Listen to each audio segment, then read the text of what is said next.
Halo guys, selamat datang kembali di channel Cerita Singkat. Siap buat lanjutin ketegangan dari film Murky Stream? Di episode 2 ini, kita bakal langsung melanjutkan situasi yang ngegantung di episode pertama. Buat yang belum nonton episode sebelumnya, link ada di kolom deskripsi guys. Dan buat yang belum subscribe, silahkan tap tombol subscribe-nya dulu ya.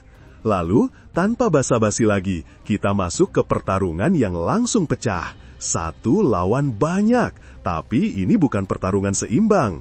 Licheon, yang kita kira cuma kuli biasa, ternyata adalah petarung yang sangat terlatih.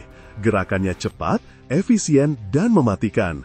Satu persatu anak buah Bang tumbang. Ada yang tangannya dipelintir, ada yang dibanting, ada yang ditendang sampai mental. Mereka yang biasanya jadi predator, sekarang malah jadi mangsa. Bang yang gak terima, maju buat ngelawan Licheon 1 lawan 1.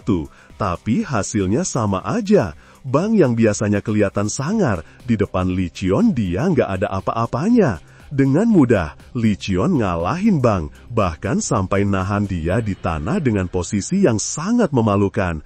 Sambil menekan Bang, Licheon dengan suara dingin cuma ngomong satu hal, "Upahku, serahkan." Bang, dengan sisa harga dirinya, ngeles kalau para bangsawan itu emang gak bayar. Licheon gak peduli. Dia ngasih ultimatum terakhir.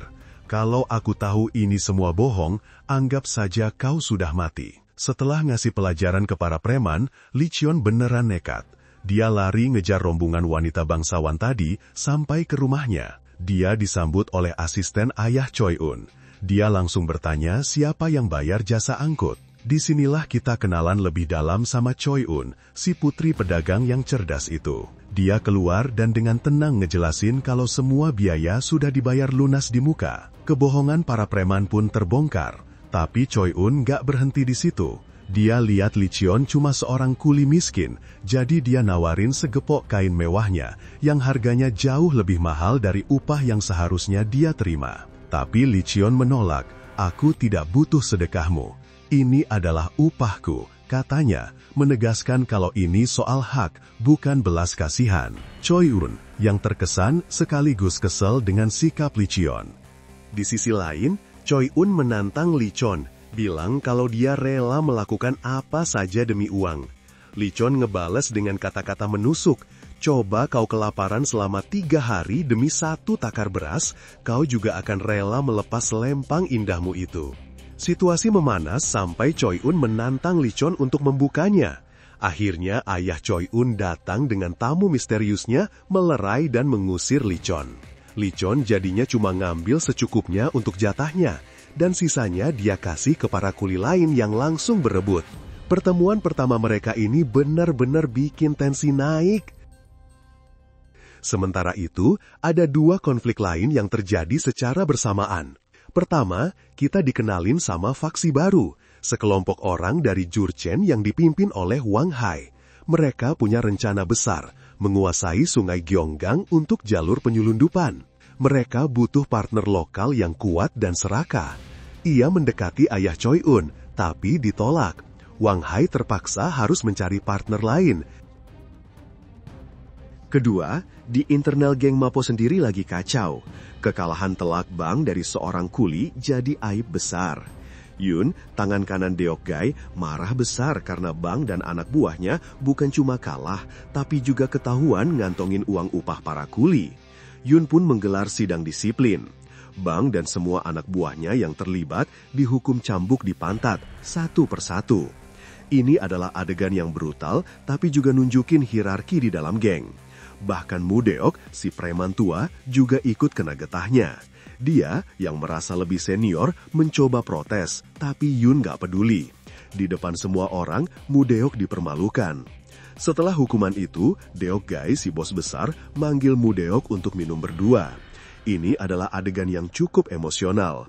Deokgai, dengan cara yang halus, pada dasarnya mecat Mudeok. Dia bilang Mudeok terlalu lunak dan gak punya nyali untuk jadi bandit. Deok-gai bahkan nawarin buat lunasin semua utang judi Mudeok asalkan Mudeok pensiun dan pulang kampung. Mudeok hancur. Dia memohon-mohon, bilang kalau dia nggak punya siapa-siapa lagi dan nggak bisa pulang. Tapi keputusan Deok-gai sudah bulat. Mudeok yang merasa dibuang setelah bertahun-tahun mengabdi, akhirnya pergi dengan hati hancur.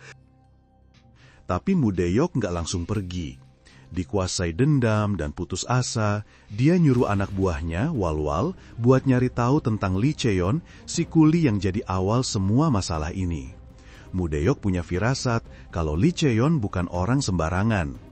Mudeok kemudian pergi ke sebuah gubuk tempat tinggal para kuli, termasuk Lee Cheon tinggal di situ. Dia menyelinap masuk, dan dengan bantuan seorang kuli di situ, ia menemukan bungkusan berisi barang-barang pribadi Lee Cheon, termasuk sebuah dokumen. Saat Mudeok membukanya, dia nggak tahu apa isinya, ternyata dia buta huruf, guys. Cerita kemudian beralih ke dua dunia yang kontras. Pertama, di keluarga Choi Iyun. Kakak laki-laki Choi Iyun, Dail, adalah seorang terpelajar yang benci dunia perdagangan. Dia merasa jadi pedagang itu kelas rendah. Sebaliknya, Choi Iyun justru sangat berbakat dan ingin meneruskan bisnis keluarga. Melihat kegigihan putrinya, sang ayah akhirnya luluh dan mulai mempertimbangkan untuk menyerahkan buku besar bisnis kepadanya.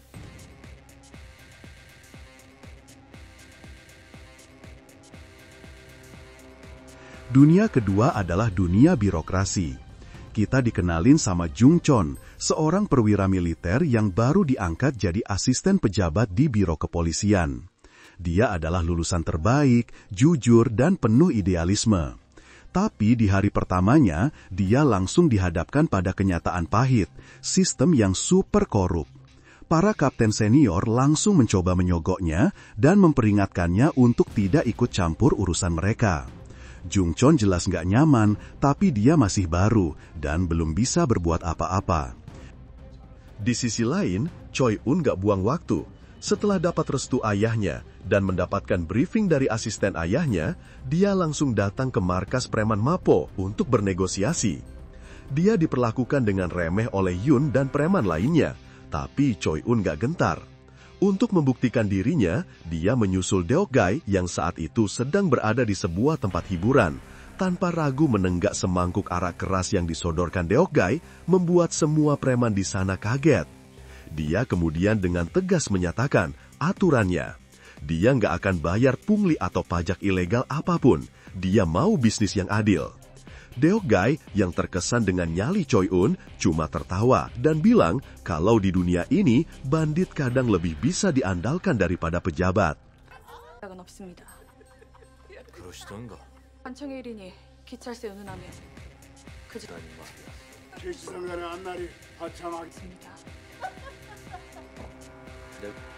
Sementara itu, Yun akhirnya menemukan keberadaan Lee Chen. Dia ternyata bersembunyi di gerbang barat, mencoba hidup tenang dengan menjual kayu bakar.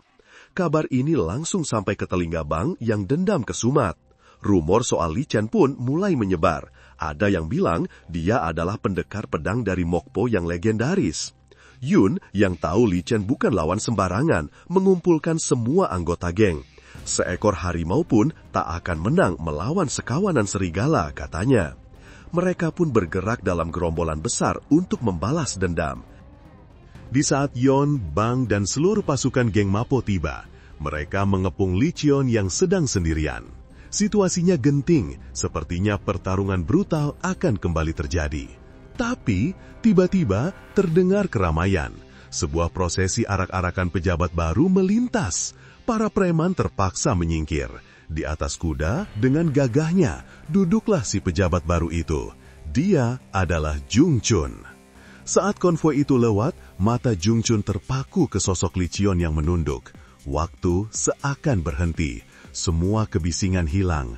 Lalu, Jung Chun turun dari kudanya dan memanggil nama yang mengejutkan semua orang, termasuk Choi Un yang juga sedang berada di situ.